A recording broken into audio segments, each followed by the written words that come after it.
अस्सलाम वालेकुम नाज़रीन, प्रोग्राम में इन फोकस और मैं हूं फाहद हुसैन।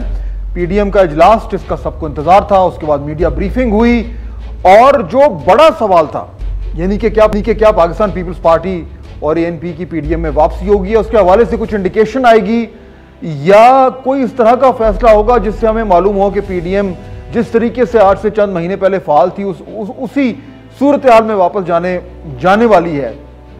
इस सब का हमें मालूम होना था, लेकिन जब वो मीडिया ब्रीफिंग हुई तो उसमें लगता तो यूं है कि मामलात वो नहीं है जिनकी लोग तवक्को कर रहे थे। देखिए कि उस ब्रीफिंग में जो अब से कुछ ही देर पहले खत्म हुई है, मौलाना खान साहब ने पाकिस्तान पीपल्स पार्टी की वापसी के हवाले से क्या कहा। मौलाना साहब, पीपल्स पार्टी और एएनपी से ताल्लुक आपने क्या फैसला किया? हमने इस हवाले से कोई गौर व खौज नहीं किया। इसका मतलब वो आपके साथ है? मतलब यह कि वो हमारे साथ नहीं है, इसलिए गौर नहीं किया हमने। बहुत अच्छा। लेकिन फिर भी उनके पास मोहलत है। अगर वो पीडीएम की तरफ रुजू करना चाहते हैं तो हमें उस हवाले से इंतजार होगा। आज जो मौलाना साहब ने अभी आपके सामने जिस मौक़िफ़ का इजहार किया, वही मौक़िफ़ आज मियाँ साहब का भी था और मेरे ख्याल है कि बार बार एक नॉन इशू को ड्रैग करके उसको इशू ना बनाया जाए। यानी नाज़रीन, ये तो फिर ना ही समझें, क्योंकि इसमें जो ये आपने सुना, जो कुछ कहा गया, ये तो एग्जैक्टली वही पोजीशन है जो अब से चंद दिन पहले ली गई थी, जिसमें बड़ा शोर मचा था कि पीएमएलएन जो है वो बड़ी स्ट्रांग पोजीशन ले रही है और उसके बाद मौलाना फजल रहमान साहब हैं, वो शायद कोई लचक दिखाएं, लेकिन मामलात वही जूं के तू हैं। चुनाचे फिर पीडीएम में हुआ क्या? आज दो चार अनाउंसमेंट्स उन्होंने की। एक तो मौलाना साहब ने ये कहा कि पीडीएम जो है बगैर पीपल्स पार्टी और एएनपी के वो एक जलसे जुलूसों का सिलसिला शुरू कर रही है। जुलाई 4 में स्वात में जलसा है, 29 जुलाई को कराची में एक जलसा है और 14 अगस्त को इस्लामाबाद में उनके मुताबिक एक अजीमुशान जलसा होगा। फिर उन्होंने कहा कि पीडीएम ने जो है वो इलेक्ट्रॉनिक वोटिंग मशीन्स और दीगर जो इस्लाहात, जो इलेक्ट्रल इस्लाहात, इंतखाबी इस्लाहात जो गवर्नमेंट प्रपोज कर रही है, उनको रद्द किया है और कहा है कि ये प्री पोल रिगिंग है। और तीसरा, उन्होंने इन कैमरा इजलास के पार्लियामेंट का एक मुश्तरका इजलास बुलाने का कहा है जिसमें उनको ब्रीफिंग मिलनी चाहिए पार्लियामेंटेरियंस को उन इदारों से, ताकि अफगानिस्तान में दोहा अकॉर्ड्स के हवाले से जो बातें हो रही हैं उनमें कुछ हकाइक में जो सच्चाई है वो सामने लाई जाए और जो बेसिस अमेरिका को बेसिस देने का जो एक अफवाहें उड़ रही हैं उनमें कहाँ तक सदाकत है। तो ये तमाम तर चीज़ें हुई, लेकिन नाज़रीन इशू क्या है? यानी मैंने जब ये देखा तो मुझे तो लग रहा है कि ये बुनियादी तौर पर सिफर बटा सिफर है, क्योंकि इसमें कुछ भी ऐसी चीज़ नज़र नहीं आ रही फिलहाल जिससे हम ये कह सकें कि पीडीएम जो है वो एकदम एक नए अपने दौर का आगाज कर रही है। तो फिर पीछे रह क्या गया? और ये पीडीएम की जो अफादियत है अब कहाँ तक ये कायम है या इसको अब जिस तरह मैंने कहा कि फिर ना ही समझें। 3 मेहमान मुझे ज्वाइन कर रहे हैं, आज जो गुफ्तगू करते हैं और जो एक मजमूई तौर पर एक सियासी पीएमएलएन में जो गड़बड़ें हो रही हैं, जो एक रस्साकशी का माहौल है वो कहाँ जा रहा है, उस पर भी हम बात करेंगे। और हुकूमत जो है उसको क्या अब कोई अपोजिशन की तरफ से प्रेशर का सामना है या नहीं है, ये तमाम सवाल मैं रखूंगा अपने 3 मेहमानों के सामने। जनाब सेनेटर फैसल वाडा साहब मुझे ज्वाइन कर रहे हैं कराची से, पाकिस्तान तहरीक इंसाफ से उनका ताल्लुक है, आपका बहुत शुक्रिया। जनाब मिफ्ता इस्माइल साहब पीएमएलएन के रहनुमा हैं, आपका भी बहुत शुक्रिया। और जनाब फैसल करीम कुंडी साहब रहनुमा हैं पाकिस्तान पीपल्स पार्टी के, मेरे साथ मौजूद हैं यहाँ पे स्टूडियो में, आपको भी बहुत शुक्रिया। कुंडी साहब, अगर बात आपसे शुरू करूँ, यही जो मैं बात कर रहा था पीडीएम का पीपल्स पार्टी के हवाले से, तो उन्होंने आज कहा कि जी कोई चेंज नहीं है, ये मामला खत्म है, इट्स अ क्लोज चैप्टर। तो फिर अब पीडीएम क्या है पीपल्स पार्टी के बगैर? बिस्मिल्लाहिर्रहमानिर्रहीम। फहद, आपने बात की कि आज पीडीएम की मीटिंग थी और वो देखें, पहला सवाल तो ये, क्या हम उधर बाहर खड़े थे दरख्वास्त लेके कि हमें आप शामिल करें? क्या हमारी कोई वो है? जब भी ये कहते हैं पीपल्स पार्टी करते हैं, भाई हमारी सीसी की एक मीटिंग हुई थी, उसमें हमारी जो रिजर्वेशन थे हमने क्लियर बता दी, जब तक वो नहीं दूर होते हम पीडीएम का हिस्सा नहीं बनेंगे। दूसरी जमात जो एएनपी है वो तो वॉकआउट ही कर गई है। अब पीडीएम क्या है? पीडीएम देखें, अब मौलाना साहब कहते हैं पीपल्स पार्टी की लीडरशिप गैर संजीदा है और ये, तो हम गैर संजीदा हैं तो पीडीएम बनाई किसने थी? एपीसी की इजलास किसने बुलाया था? तो मौलाना साहब भी बुला लेते, बड़े संजीदा सियासतदान हैं, उनके जेर साए क्यों नहीं जमा हुए लोग? पार्टियां क्यों नहीं जमा, वो पीसी बुलाते, वो पीडीएम बनाते। अब पीडीएम जो 10 जमातों का एक इत्तेहाद था, 2 जमात इसमें नहीं है, तो ये पीडीएम नहीं रही, ये हम ख्याल पार्टियां रह गई हैं। ठीक है, वो तो एक जैसे एमआरडी थी, एआरडी थी, एक इत्तेहाद था, ये अगर 2 नहीं है। लेकिन ये पिछले 2-3 दिन में एकदम ये क्या शुरू हो गया था कि पीपल्स पार्टी को वापस लाने की कोशिश कर रही है, कोशिश की जा रही है, का माहौल बन रहा है। देखिए, कोई ऐसी बात नहीं है। पीपल्स पार्टी का 2 टोक मौकफ था। परसों भी आपने देखा होगा, चेयरमैन बिलावल साहब जब थे बदीन में, उन्होंने प्रेस कॉन्फ्रेंस की थी कि जब तक हमारे रिजर्वेशन दूर नहीं होते हम पीडीएम का हिस्सा नहीं बनेंगे, कैटेगोरिकली है। ठीक है, दूसरी बात यह है, अब बात आ जाती है कि जी हमने तो शोकाज दिया या वॉट एवर उनका था, एक्सप्लेनेशन थी, हमें तो दिया। मरियम नवाज साहिबा ने स्टेटमेंट दी थी कि मेरी ख्वाहिश और मेरी पार्टी की ख्वाहिश है कि हुकूमत 5 साल पूरे करे, इमरान खान 5 साल पूरे करे। हम तो ये हुकूमत गिराने के चक्करों में थे। तो क्या उनको मौलाना साहब ने क्या एक्सप्लेनेशन से मांगी? ठीक है, चले ये गिले शिकवे तो है, लेकिन बुनियादी तौर पर कुंडी साहब आज के बाद कोई इबाम नहीं रहा। पीपल्स पार्टी और पीडीएम बिल्कुल खत्म है, अलग अलग है। पीडीएम अलग चैप्टर है, अपोजिशन जमात है। हम हमारे दरवाजे हर अपोजिशन जमात के लिए खुले हैं। हम अपोजिशन की जमातों के साथ मिलेंगे, हम पार्लियामेंट के अंदर, पार्लियामेंट के बाहर इस हुकूमत को टफ टाइम देंगे। आज भी उन्होंने कहा कि बजट में टफ टाइम देंगे। हम उम्मीद करते हैं कि सारी जमातें जिस वक्त बजट में सीरियस होंगी और वोटिंग के दिन खास तौर पर सीरियस होंगी। लेकिन ये प्लेटफॉर्म माजी में हमारा तजर्बा रहा है, हमारा एक हुआ है कि वोटिंग के दिन अक्सर लोग गायब हो जाते हैं। तो वोटिंग का इंपॉर्टेंट दिन है। अब हम देखेंगे कि वोटिंग के दिन कौन कौन सी जमात के मेंबरान कितने हाजिर होते हैं, तो फिर पता चले कौन रियल अपोजिशन और कौन नहीं। डॉक्टर मिफ्ता इस्माइल, ये फिर पाकिस्तान पीपल्स पार्टी का तो मामला खत्म ही हो गया। मैं अभी फैसल वाडा साहब से भी इससे पूछता हूं, लेकिन मामला पीडीएम के हवाले से तो ये चैप्टर क्लोज ही हो गया है। तो इसके बाद अब पीडीएम का जो सारा खेल है उसको बंद ही कर दें। अब तो एक तरह का, यानी वो एक शेल ही रह गया, अंदर से तो हॉलो हो गया है सारी ये तमाम तरह अलायंस। देखिए, मैं ये कुंडी साहब जो फरमा रहे थे ना, मैं इनकी एक जो आखिर में ये बता रहे थे, इनकी बात से एग्री करता हूँ कि पीडीएम को एक तरफ अगर हम रखते भी हैं, अपोजिशन की जमातें तो है ना, अब जैसे बजट आने लगा है तो नेचुरल कोऑपरेशन होगा बिटवीन पीपल्स पार्टी, लीग और जितनी भी अपोजिशन की जमातें हैं। और इंशाल्लाह ताला बजट के अंदर जो भी अप्रोप्रिएट लाइन की जाएगी, इसी तरह अगर इलेक्ट्रॉनिक वोटिंग मशीन है और जो दूसरे बिल आएंगे तो उस पर कोऑपरेशन होगा। अब पीडीएम का एक जो था रेजिग्नेशन करने का, नहीं करने का, पीपल्स पार्टी का बिल्कुल हक है। वो ज़ेली जमात ने उसने डिसाइड किया कि वो नहीं करना है। पीडीएम से उनकी राह अलग हो गई, एएनपी की अपनी राह अलग हो गई। इसमें कोई अच्छी या बुरी बात नहीं है, बस ये बात है जब इमरान खान साहब ने अपना कॉन्फिडेंस वोट लेने की कोशिश करी थी तो उस वक्त पीपल्स पार्टी ने कोई मेहनत नहीं करी कि इमरान खान को उस वक्त हराएं। उनका फोकस जो था वो ज़्यादातर पंजाब में था। बहुत सारे हमारे ऐसे लोगों को लगा कि यार इनको ये हट करना ही नहीं है, जो भी वजह थी। लेकिन आई थिंक कि दैट डजंट मीन कि वी कैन नॉट कोऑपरेट। हम बहुत जगहों पे कोऑपरेट कर सकते हैं इनके साथ। ये बजट पे आप देखेगा कि पीपल्स पार्टी और पीएमएलएन और तमाम पार्टियां कोऑपरेट करेंगी। लेकिन पीटीएम अब मेरे ख्याल से उसमें पीपल्स पार्टी नहीं है, ना वो एक्सप्लेनेशन देंगे, ना ये एक्सेप्ट करेंगे बगैर एक्सप्लेनेशन के। तो वो मेरे ख्याल से पीपल्स पार्टी का और एएनपी का पीडीएम में रहना वो नहीं होगा। हो सकता है कि किसी और अलायंस के तहत आ जाएं तो वो और बात है। लेकिन जो असल में हुकूमत को जो है ना, वो जो आपने वो if I may just say this कि वो है हम ख्याल से जो जहांगीर तरीन साहब का इस वक्त ग्रुप है, उसके बाद इस वक्त इमरान खान साहब के पास एक्चुअल मेजॉरिटी नहीं है, to be very honest with you, Punjab में भी और फेडरल में भी। अगर आरिफ अलवी साहब अपना दयानतदारी के साथ और गैर जानिबदारी के साथ काम करें तो वो इस वक्त इमरान खान को फोर्स कर सकते हैं कि आप कॉन्फिडेंस लें। मेरे ख्याल में अब आपके पास वोट नहीं है। और ये जो लास्ट टाइम आरिफ अलवी के साथ वापस आता हूं, ठीक, मैं इस इशू पे वापस आता हूँ। पीडीएम का पैनल फाइनल जो है उसका मामला जो है उसको फाइनल कर लें। फैसल वाडा साहब, पीडीएम की फाइनल राइट्स हो गई हैं फिर आपके ख्याल में? खत्म कर दें इस मामले को, ये यानी फातिहा हो गई है, तदफीन हो गई है, या अभी भी कुछ खौफ है? आपको ये जलसे जुलूस प्लान कर रहे हैं अगले 2-3 महीने में कि एकदम एक अवाम का एक समंदर टूट सकता है, उमड़ कर आ सकता है और आपकी गवर्नमेंट को बहा के ले जा सकता है, तो ये खतरा है अभी? बहुत शुक्रिया फवाद साहब।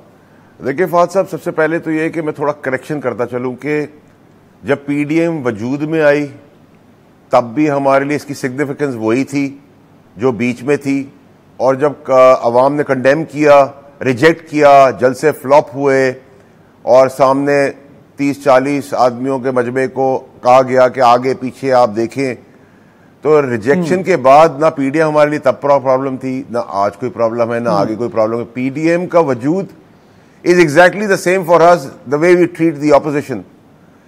दे don't stand a chance, number one. Number two ये कि पीपल्स पार्टी को ये क्रेडिट देना पड़ेगा। मुफ्ता साहब तो अभी भी बड़े संभाल के बात कर रहे हैं कि कोई एक रास्ता, कोई रास्ता जुड़ जाए तो कुछ हो जाए तो कोई चीज़ है, वो ठीक है, उनकी सियासी मजबूरी है। क्योंकि बिलावल साहब को जो इमेच्योर कहा गया, आई थिंक कि वो बड़े मेच्योर उन्होंने बात की कि जिस आदमी का वजूद नहीं है, जिस आदमी की सियासत नहीं है, जो आदमी कन्विक्ट हो चुका है। देखिए शहबाज शरीफ प्रेसिडेंट भी है पार्टी का, शहबाज शरीफ लीडर ऑफ द ऑपोजिशन भी है, और शहबाज शरीफ अभी तक कन्विक्ट नहीं हुआ है। तो अगला election as of now as we speak उनके लिए खड़ा हुआ है जब तक कन्विक्शन नहीं होती। मरियम कन्विक्टेड है, Nawaz Sharif out on run, वो इश्तिहारी भी हैं, मफरूर भी हैं, तो उनका तो कोई वजूद नहीं है। तो पीपल्स पार्टी क्यों बात करेगी किसी से? पीपल्स पार्टी ने जो अपना स्कोर सेटल करना था, जो मिफ्ता साहब की पार्टी ने, नून लीग ने उनके लिए असेंबली में जो बीबी शहीद के लिए बातें की, जो जरदारी साहब के साथ किया 11 साल, वो भूला तो नहीं जा सकता। मतलब अगर इस टाइप की पॉलिटिक्स हो जाए कि you speak about my mother and my family और जमहूरियत मुझे फिर सामने बैठा दे, तो ये जमहूरियत ही बेशर्मी है। तो फिर so they were speaking actually about that, not only a leader but it was their political, she was their political mother. लेकिन तो फिर मुझे जरा ये तज्जिया कर दे, मैं आपसे, ये आसान सवाल है, फिर मैं जरा हुकूमत के ऊपर भी आता हूं। तो चले हमने मान लिया कि पीडीएम जो है वो उस हवाले से उसकी जो अफादियत है, इफेक्टिवनेस है, वो खत्म हो चुकी है। और पार्लियामेंट में जिस तरह अभी फैसल कुंडी साहब कह रहे हैं कि पार्लियामेंट में उनका जो है वो कोऑपरेशन और कोऑर्डिनेशन चलती रहेगी। फैसल वाडा साहब, अगर ये वाकई में पीडीएम फारिग हो गई है, नुकसान असल में किसका हुआ है सबसे ज्यादा? मौलाना फजल रहमान का हुआ है, पीएमएलएन का हुआ है, या पीपल्स पार्टी का हुआ है? Who's lost more? देखिए सबसे ज्यादा गेन तो पीपल्स पार्टी ने किया इसके अंदर, और सब मौलाना साहब का तो कोई वजूद ना इलेक्शन में था ना इलेक्शन के बाद था। तो he was always been irrelevant for us he was never relevant. Noon League के अंदर जो चीज उन्होंने खोई वो ये कि जो नजर आ रहा था कि शायद Maryam would take Nawaz Sharif position and would lead from the front, वो तो चैप्टर क्लोज हो गया। इट्स शहबाज शरीफ। तो इन द लॉन्ग रन जिन्होंने अपनी पोजीशनिंग टिल्ट की थी मरियम नवाज की तरफ, वो अब बीच में फंस गए हैं, वो वसवसे में। मिफ्ता इस्माइल कारोबारी आदमी होने के बाद उसका टिल्ट नवाज शरीफ तो रहेगा, लेकिन मरियम और शहबाज में he is on a deciding boat now. सोएज भी, बाकी अगर आप बात करें रांझा की या बाकी, अब अगर आप ये वो लोग हैं जिनकी अपनी हैसियत भी कुछ है, कारोबार से है, खानदान से है, तो ये नौकरी पे नहीं आए। को जितना टफ टाइम, फैसल साहब आपको तो अच्छी तरह मालूम है, पीपल्स पार्टी को कम से कम NA 249 में अगले इलेक्शन में जितना tough time doctor Miftah Ismail ने देना है वो और कोई तो नहीं दे सकता। तो यहां तक तो आपकी बात जो है वो दुरुस्त है कि मिफ्ता साहब की सियासत तो क्लियर हो गई है, उनका मुकाबला पीपल्स पार्टी से ही है 249 में नेक्स्ट इलेक्शन में, और अच्छी तगड़ी पोजीशन में है। देखिए फहद साहब, ये कबल इस वक्त बात होगी। देखिए जब ये 249 का वो इलाका था जिसमें कोई टिकट लेना पसंद नहीं करता था, जब मुझे टिकट दिया गया तो मुझे प्राइम मिनिस्टर साहब ने सबसे मुश्किल टिकट एज ए चैलेंज दिया, और मेरा मुकाबला भी बड़ा सख्त था। और आज भी मैं कहूंगा कि मुकाबला तहरीक इंसाफ का भी वीक था या स्ट्रांग था, वो डिबेटेबल है, लेकिन पीपल्स पार्टी छठे नंबर की पार्टी थी। तो मिफ्ता के साथ हमारा एक्चुअली मैच था, या मिफ्ता का मैच ज्यादा सबके साथ था। पीपल्स पार्टी आउट ऑफ 6 छठे से एक नंबर पे आ जाए तो मैं उसकी डिबेट में बाद में चला जाऊंगा। ओके, चले let's take a quick break का वक्त हो रहा है नाज़रीन। जरा थोड़ा सा ये बात तो हो गई पीडीएम का, तो चले हमने जो है वो एक हिसाब कर ही लिया, लेकिन ये बात दुरुस्त है कि ऑपोजिशन, अगर शहबाज साहब अगर लीड में आ रहे हैं, ऑपोजिशन को वो बार बार कह रहे हैं कि वो फाल कर रहे हैं। फैसल कुंडी साहब ने बिल्कुल क्लियर कर दिया है कि पीडीएम में अगर वो नहीं है तो इसका मतलब ये नहीं है कि पार्लियामेंट में भी उसी तरीके से वो डिवाइडेड है। यानी बजट आ रहा है, बजट के साथ अगर कंबाइंड ऑपोजिशन है, और साथ जो डॉक्टर मिफ्ता इस्माइल ने बात की हम ख्याल लोगों की, वो फैक्टर है। अगर इन सब को मिलाएं तो फिर फैसल वाडा साहब की जमात जो है वो उतनी कंफर्टेबल नहीं हो सकती जितनी शायद वो इस टाइम प्रिटेंड कर रही है कि वो कंफर्टेबल है। ये कंफर्ट लेवल कितना है, जरा बात करते हैं ब्रेक के बाद।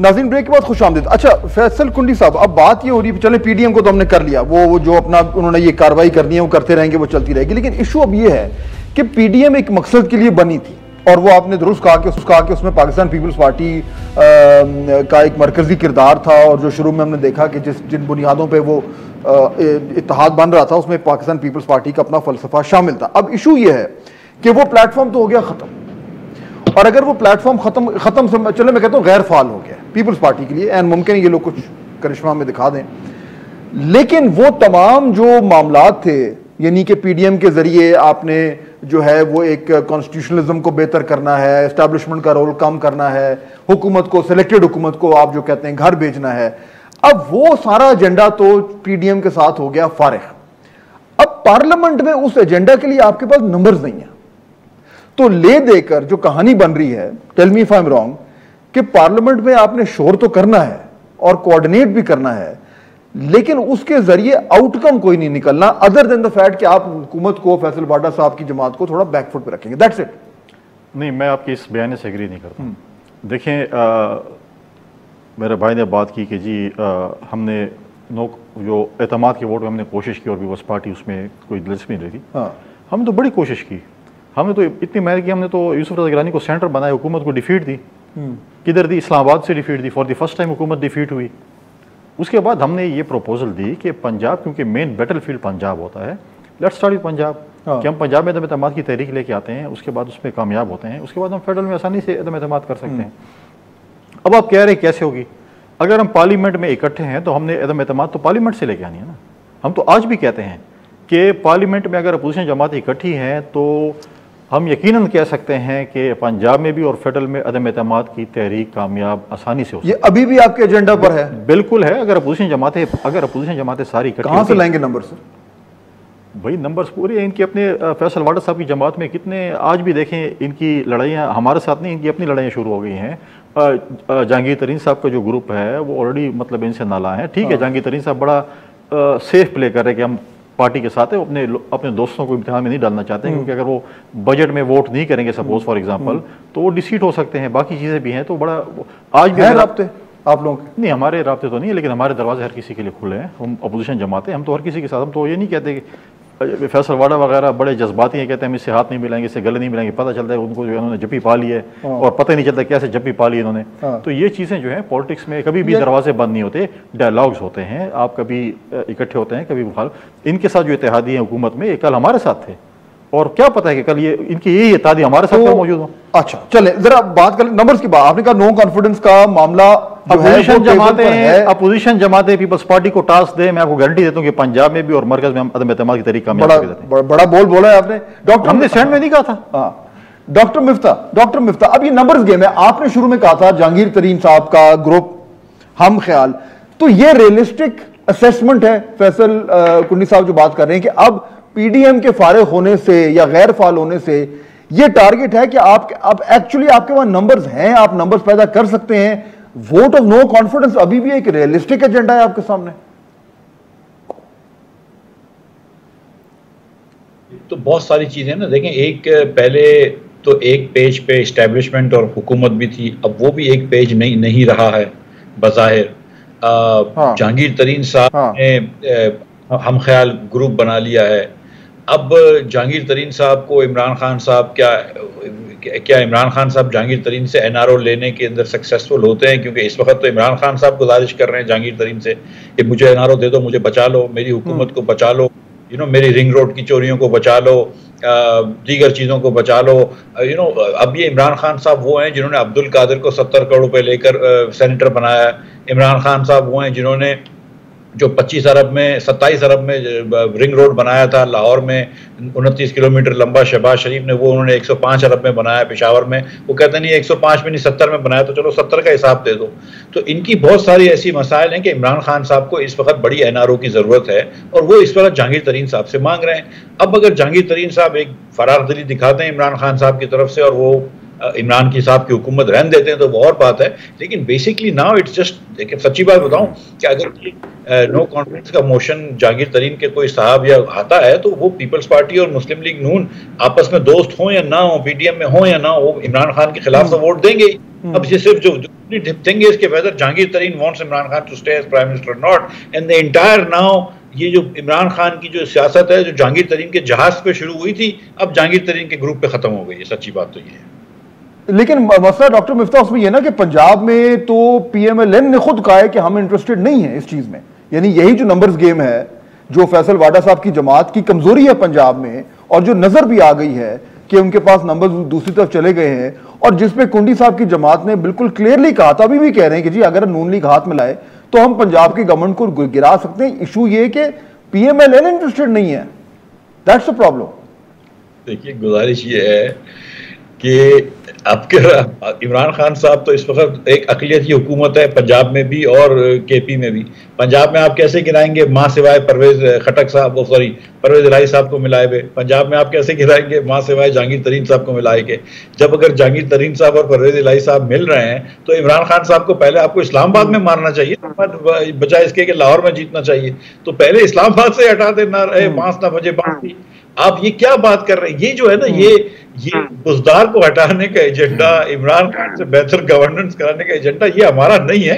हम तो कह रहे हैं कि भाई अगर आपके पास इस वक्त वोट है तो बिस्मिल्लाह करें, इस्लामाबाद से हटाएं। लेकिन ऐसा लग रहा है, मुझे ऐसा लग रहा है कि कहीं ना कहीं से ये, मुझे नहीं लगता कि बजट तक ये दोनों हुकूमतें सरवाइव कर जाए। मुझे लगता है कि कोई एक जो है विल हैव टू गिव। अच्छा, पंजाब चल जी मेरे ख्याल मतलब जो देखिए जहांगीर तरीन साहब इतना बड़ा बोल दिया। हाँ देखिए बहुत बड़ा क्लेम कर दिया। देखिए मुझे थोड़ा सा टाइम दे दीजिएगा फहद साहब। मैं अंदाजा लगा रहा था, मैं खुदा ना खास्ता वो नहीं है, कोई बड़ा बोल नहीं है। ओके अच्छा फहद साहब मुझे 2 मिनट दे दीजिएगा प्लीज। देखिए फहद साहब सबसे पहले तो ये कि मिफ्ता साहब की बात का तज्जिया ले ले तो उन्होंने बड़ा इंटरेस्टिंग तज्जिया दे दिया है कि जहांगीर तरीन ग्रुप से पीएम एनआरओ मांग रहे हैं कि मेरी हुकूमत रहने दो, तो इसका मतलब जहांगीर तरीन खान नून लीग से और पीपल्स पार्टी और पीडीएम से ज्यादा तगड़ा हो गया है, ये एडमिशन हो गई। तो इनका वजूद तो इन्होंने खुद ही एक्सप्लेन कर दिया कि कहीं नहीं खड़े ये बकौल इनके। और दूसरी चीज ये कि मैं आपको आपके रिकॉर्ड का हिस्सा बनाना चाहता हूं। अल्लाह इज बीन वेरी काइंड कि अल्लाह ने अभी तक इज्जत रखी है। बजट भी पास होगा, बजट में ना फेडरल और पंजाब में कोई मसला होगा, ये भी सेनेट की तरह वोट देंगे, खड़े रहेंगे। चौधरी परवेज इलाही साहब के जहांगीर तरीन साहब 300 दफा मिले, दोनों मेहमान नवाज हैं। आप और मैं जाएंगे तभी वो मेहमान नवाजी करेंगे, वहां भी कुछ नहीं होना। हुकूमत अपना टाइम पूरा करेगी अल्लाह के बाद, अल्लाह ताला के रहम से। और अगर हुकूमत का टाइम कम करना है, ज्यादा करना है, रखना है नहीं रखना, ये इमरान खान साहब के हाथ में है। वो इस गवर्नमेंट को लेके चल रहे, ये कोशिश कर लें पीडीएम ले आए, एडीएम ले आए, ईडीएम ले आए, असिस्टेंट ले आए, जेल से किसी को ले आए। आखिरी और इंपॉर्टेंट चीज इन्होंने कहा रिंग रोड में इमरान खान की चोरी थी, इसकी चोरी थी, उसकी चोरी थी। मैं एक डिबेट के लिए कहता हूं कि जी मैं आज सारी ऑपोजिशन की बात आपके प्रोग्राम पे मान लेता हूं, लेकिन सर सारे से सबसे बड़े चोर पीटीआई के पाकिस्तान में मौजूद है। और इनके जो दूध की नहरें भागे गए थे, नवाज शरीफ साहब, उनके समदी इसाक डार, अली इमरान, उनके दोनों बेटे, वो सब मफरूरी में। ऐसा क्यों है सर? हम चोर पाकिस्तान के अंदर मौजूद, ये साहूकार मुल्क से भागे हुए एग्रीमेंट कर गए थे। साहब जो फॉल्ट लाइन है ना जहांगीर तरीन साहब वाली, वो लग रहा था खत्म हो गई है, लेकिन एक्चुअली वो खत्म नहीं हुई है। और ये जो कुंडी साहब कह रहे हैं इसमें यहां तक सदाकत है कि वो खतरा अभी मौजूद है। आज देखें ना, आज शहजाद अकबर साहब ने पर्चा कटवा दिया है, वो जहांगीर तरीन साहब के जो साथी हैं चौहान साहब उनके खिलाफ। तो ये फॉल्ट लाइन बंद नहीं हुई है। और ये थोड़ा सा धक्का अगर कहीं से लगा या कहीं से चिंगारी उठी या कुंडी साहब की जमात ने या डॉक्टर मिफ्ता की जमात ने कहीं से कुछ थोड़ा किया, ये खुल जाएगी। फाज साहब देखिए, ये आपका डिबेटिंग पॉइंट जरूर हो सकता है, लेकिन मैं आपको एक बात बताऊं कि देखिए जहांगीर तरीन भी कोई शैलो आदमी नहीं है, नंबर 1। नंबर 2 ये कि वो सब एक आदमी को लीडर मानते हैं, वो इमरान खान साहब। एंड हमें ये देनी पड़ेगा क्रेडिट कि देखिए अगर मेरी आज अगर सियासत है तो मेरी सियासत में अगर मैं कहूँ जी मैं लीडर हूं, मेरा क्रेडिट है, तो मेरा क्रेडिट तो नहीं है ना। मुझे तो झंडे के ऊपर, इमरान खान साहब की शक्ल के ऊपर, उनके विजन के ऊपर वोट पड़ा।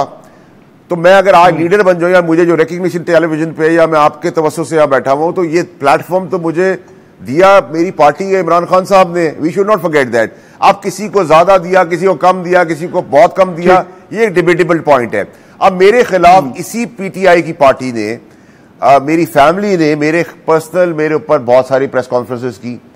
सो आई डिड नॉट रिएक्ट। इसलिए मैंने रिएक्ट नहीं किया कि वो मेरे लीडर के ऊपर बात नहीं हो रही थी, मेरी जात पे हो रही थी। यही कोई बात पाकिस्तान में कोई और जुर्रत कर लेता तो मैं उसको बताता मैं क्या कर सकता हूं। So I didn't react because it is one family.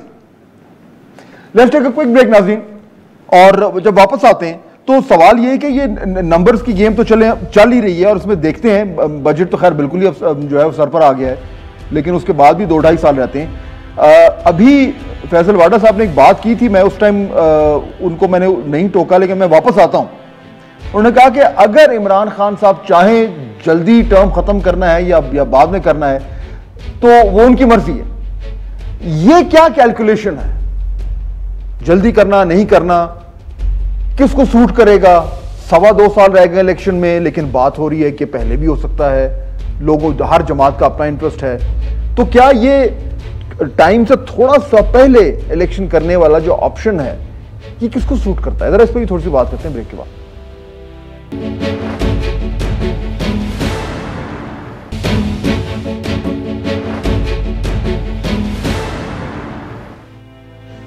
नाज़रीन ब्रेक के बाद खुश आमदीद। अच्छा फैसल कुंडी साहब, देखिए नंबर्स की तो हमने बात कर ली, लेकिन नंबर्स के साथ साथ पाकिस्तान पीपल्स पार्टी ने अपना जो अगला इलेक्शन है उसको भी देखना है, और वो अगले चंद महीनों में, चलें ये साल खत्म होता ही है तो एक इलेक्शन मोड तो शुरू हो जाएगा। उस इलेक्शन में आपकी हर जमात की अपनी दौड़ है। आप जितना मर्जी कोऑपरेट कर लें PMLN के साथ, अल्टीमेटली इलेक्शन आपने उनके खिलाफ लड़ना है, जो कि हमने देखा कराची में 249 में PMLN डॉक्टर मिफ्ता इस्माइल के खिलाफ आपका कैंडिडेट था। चुनाचे उस इलेक्शन को सामने रखते हुए अब एजेंडा आपका पार्टी का वही हो गया है, मेन प्रायोरिटी आपकी सियासत अब अगला इलेक्शन जीतने के लिए है। ये भी बात दुरुस्त है? हर पार्टी का ये योजना होता है। देखें आपने बात की, और इससे पहले फैसल साहब ने बात की कुछ कि जी वो पीपल्स पार्टी 6 से पहले पे चली गई। आप भी तो 1 से छठे चौथे पांचवें पे चले गए ना। आपकी फेडरल हुकूमत रही, आप वहाँ पे महीने थे, आपकी हुकूमत भी आपकी, मतलब है वहाँ पे गवर्नर बैठे, 6-7 वफाकी गालिबन कितने वफाकी वजीर हैं कराची से, सिंध से, पता नहीं। वो उसके बावजूद भी पहले से तो नीचे गई है ना। तो अगर वो नीचे गई और हम ऊपर गए तो इसमें तो कोई वो नहीं है। ये तो पॉलिटिक्स में होती है। कभी आप मतलब है कि जाते हैं, हमारा जो 2008 का इलेक्शन तो उसमें हमने 50-60 हज़ार वोट लिए, कभी हम कम लेते कभी ज़्यादा लेते हैं।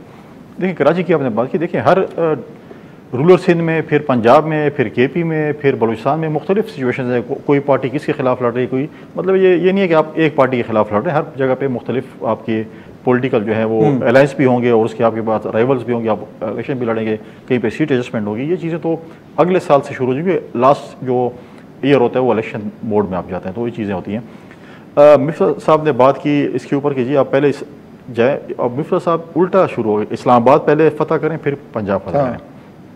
लेकिन हम ये समझते हैं कि पंजाब ईजीफुली इनका अपना इंटरनल अफेयर है, उसमें हमें कोई वो नहीं है कि वो किसको बनाना चाहते हैं किसको नहीं बनाना चाहते। ये कहते हैं जी अगर हम इनके साथ इत्तेहाद करें, या तो ये आज ऐलान कर दें कि जो इनके पास पार्टी यही है, इसके बाद किसी को शामिल नहीं करेंगे। ये कहते हैं जी चौधरी, देखिए पॉलिटिक्स है, आप चौधरी साहबान तो कल हमारे भी इत्तेहादी थे, PMLN हमारी इत्तेहादी थी जब हमारी हुकूमत थी। लेकिन आप पंजाब को पहले क्यों उसकी तरजीह दे रहे हैं? क्योंकि ज्यादा आसान लगता है। आसान टास्क है, बहुत आसान टास्क है पंजाब में, जो कि ये रियलाइज करते हैं। आई डोंट नो कि इनकी क्या इनकी अपनी कोई होंगी जो बुज़दार हुकूमत को ये नहीं गिराना चाहते, इनका अपना एक वो होगा, क्योंकि और फेडरल हुकूमत पे वो करना चाहते हैं, और जो भी है ये तो खैर बहुत इसकी पे डिबेट है क्या चीज़ होती है क्या नहीं। अगला इलेक्शन होगा, नई सब बंदी होगी, नए इत्तेहाद होंगे, नई चीज़ें होंगी, ये तो अगले इलेक्शन के साथ साथ ही चीज़ें होती हैं। अब ये जो है ये फैसल वाडा साहब की जमात जो है वो इस्लाहात की बात करते हैं कि जी आ जाए, जिस मुल्क में RTS सिस्टम का स्विच ऑफ कर दिया जाए तो ये क्या गारंटी है कि आपकी जो इलेक्ट्रॉनिक वोटिंग मशीन है, उस पर तो मैं ख्याल ऑपोजिशन एग्री है कि उसको नहीं कर थ्रू करने। ये बड़े खुश हो रहे हैं फैसल वाडा साहब वगैरह, ऐसा ना हो कल इनके खिलाफ वो मशीन काम कर जाए, फिर ये इसी मशीन को ये टोकें कि जी ये तो ये गलत चीज़ थी, और ये जो है ना पत्नी हमारे खिलाफ कैसे मशीन चल गई और वोट हमारे खिलाफ क्यों पड़ गए। तो ये चीज़ें जो हैं वो तो डॉक्टर मिफ्ता, फिर ये इशू ये है कि जो कॉपरेशन आपस में करने का टाइम था, जो अलायंस मेकिंग का टाइम था, जो आपस में मिलकर और हुकूमत को गिराने का टाइम था, वो आस्ता आस्ता खत्म होता जा रहा है। और अब पीएमएलएन ने अपनी सियासत करनी है, पीपल्स पार्टी ने अपनी सियासत करनी है, जो कि एक अच्छी बात है क्योंकि आप दोनों की जमातों में बिल्कुल एक डिफरेंट ओरिएंटेशन है। लेकिन उससे फौरी तौर पर फायदा जो है वो फैसल वाडा साहब की जमात को हो रहा है क्योंकि प्रेशर खत्म हो गया ऑपोजिशन की तरफ से, पीडीएम की तरफ से कोई प्रेशर नहीं है, पार्लियामेंट के अंदर से कोई प्रेशर नहीं है। जितनी पीपल्स पार्टी और पीएमएलएन आपस में लड़ रहे हैं उतना फैसल वाडा साहब की जमात जो है वो रिलैक्स हो रही है। आपने नोट किया होगा कि प्राइम मिनिस्टर इमरान खान ने अब ऑपोजिशन के बारे में कहना भी कम कर दिया है। वो काम कर रहे हैं जो सारे पहले कहते थे कि आप वो गवर्नेंस की बात कर रहे हैं, वो दौरे कर रहे हैं, वो प्रोजेक्ट्स इनॉग्रेट कर रहे हैं, जिससे लग ही रहा है कि उनके ऊपर प्रेशर खत्म हो गया है। तो अल्टीमेटली तो बज़ाहिर तो लग रहा है कि गवर्नमेंट को कोई इशू नहीं है। देखिए फाद साहब, ये पीपल्स पार्टी और हमारा कभी भी इलेक्टोरल अलायंस नहीं था, और ये political alliance can be meaningful और meaningless, depends on the reality of the situation in Pakistan. अभी ग्राउंड पे इस वक्त सिचुएशन ये है कि 25 फरवरी से आज तक हर हफ्ते कम से कम 13% SPI सेंसिटिव प्राइस इंडेक्स के अंदर कीमतों में इजाफा हुआ ईयर ऑन ईयर, हर हफ्ते। ठीक है, फूड इन्फ्लेशन पाकिस्तान में रूरल एरियाज में 15% है और 14% है अर्बन एरियाज में। पाकिस्तान के अंदर कभी भी इतना तवातुर से फूड इन्फ्लेशन इतना ऊंचा नहीं रहा जितना रहा है, जितना आजकल हुआ है। 65% बिजली की नरफों में इजाफा हुआ है। जरूरी ब्रेक लेनी है, मुझे जरूरी ब्रेक लेनी है, मैं लेके वापस कम बैक राइट नाज़रीन, let's take a quick break, वापस आते हैं तो यहीं से प्रोग्राम को आगे बढ़ाएं।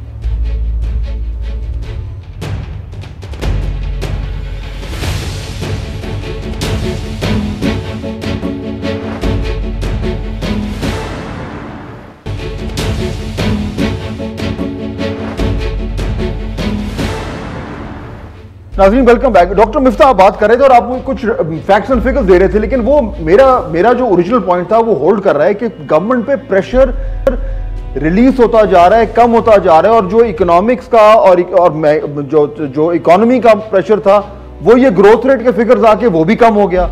असद उमर साहब ने कह दिया कि अब तो नेक्स्ट ईयर तो 4.something का टारगेट है। तो हर फ्रंट पे प्रेशर रिलीज हो रहा है गवर्नमेंट के ऊपर।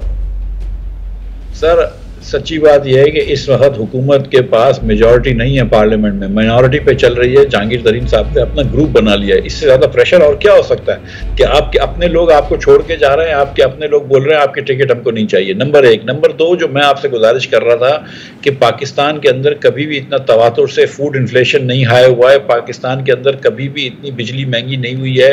और आप ये जितना भी चलो ये कह दें कि चलो 4% है, एक मरतबा मान भी लो 4% है, इसमें भी कोई डाउट नहीं है कि 50 लाख लोग पिछले 3 साल में खान साहब की हुकूमत में बेरोजगार हुए हैं। इसमें भी कोई डाउट नहीं है कि 2 करोड़ लोग जो थे वो खत गुर्बत के नीचे चले गए, और खत गुर्बत क्या है? 18,500 रुपए फॉर अ फैमिली ऑफ 6। तो इस किस्म की मुफलिसी के अंदर 7.5 करोड़ लोग आज रह रहे हैं। खान साहब को खुद पता है और मेरे ख्याल से जो इदारे हैं उनको भी पता है कि ये अगला इलेक्शन जो है ये अभी हुआ, और अगर इसी किस्म की सिचुएशन अगले 2 साल में हुई तो खान साहब की टिकट लेने वाला कोई नहीं होगा। तो प्रेशर जो है वो पीपल्स पार्टी और पीएमएलएन से मिलने से या ना मिलने से कुछ फर्क नहीं पड़ता है। These things are not relevant, the only relevant thing is कि people vote according to their pocket books. और जो खान साहब ने इस मुल्क के साथ इनके पास 1.5-2 साल है, इनके पास 1.5-2 साल है। अगर ये ग्रोथ रेट इस तरह कर लेते हैं तो फिर तो बहुत हद तक इनके मसाइल कम हो जाएंगे, पीछे और इन्फ्लेशन का इशू रह जाएगा। ये बजट आ रहा है और ग्रोथ रेट आपने देखा, तरीन साहब ने कहा है कि उनका पीएसडीपी कितना बढ़ा दिया उन्होंने, तो क्लियरली नजर आ रहा है कि they are pumping everything they have into the economy now. देखिए तरीन साहब ने खुद वजीर बनने से पहले ये फरमाया था कि असद उमर साहब ने और हफीज शेख ने मिलकर मईशत का बेड़ा गर्क कर दिया है। सत्यानाश का था, बेड़ा गर्क का था, लेकिन दोनों में से कोई एक वर्ड जरूर इस्तेमाल किया था। तो तरीन साहब को भी पता है ये नंबर जो हैं ये भी बड़े कंट्रोवर्शियल है। मैं इसमें घुसना नहीं चाहता हूं, लेकिन सच्ची बात है कि ये नंबर भी बड़े कंट्रोवर्शियल है। लेकिन आप ये मान लें कि चलें 4% है। पाकिस्तान के अंदर 18 लाख लोग जो हैं वो हर लेबर मार्केट ज्वाइन करते हैं। You need at least 5.5 to 6% growth to absorb. ये बात में कोई बहस नहीं है, कोई इबाम नहीं कि 50 लाख लोग इमरान खान की हुकूमत में बेरोजगार हुए हैं। ये जो बल्दिया में मेरा इलेक्शन हुआ था, पीटीआई के अंदर जब फैसल वाडा इलेक्शन लड़े थे शहबाज शरीफ से, तो तकरीबन बराबर वोट थे। इस बार उनके 60% वोट पड़े थे हमसे। मैं आपको सच बता रहा हूं कि पीटीआई के पंजाब के अंदर भी और दूसर जगहों पे PTI will have a very tough time now. और जो हवा फैसल वाडा जो नवाज बाय इलेक्शन का रिकॉर्ड तो मिफ्ता इस्माइल साहब के पॉइंट को सपोर्ट कर रहा है, पंजाब में भी दीगर जगहों में भी। तो आप जो मर्जी कर लें, पीपल्स पार्टी और पीएमएलएन जितना मर्जी झगड़ लें, रियलिटी ये है कि इस टाइम जो पैटर्न है वो आपके अगेंस्ट जा रहा है, बिल्कुल क्लियरली नजर आ रहा है, वोटर पैटर्न आपके अगेंस्ट जा रहा है।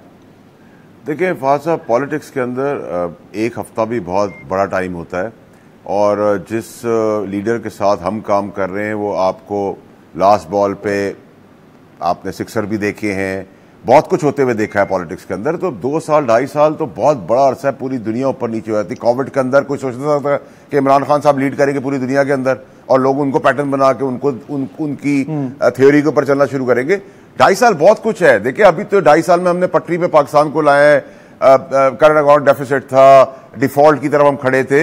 हमारा एक इशू है महंगाई जो हमें जहेज में मिली, लेकिन मेरे पास ये वजह नहीं बार बार ये कहने की कि बेबा महंगाई है, जहेज में नहीं मिली, सिर्फ महंगाई पे कंट्रोल करना है, आपको अपना करना, महंगाई पे कंट्रोल किया फवाद साहब, यही कंधे पे बिठा के 2/3 मेजॉरिटी से इमरान खान साहब को लेके आएंगे। ठीक है इनको, हाँ जी कुंडी साहब।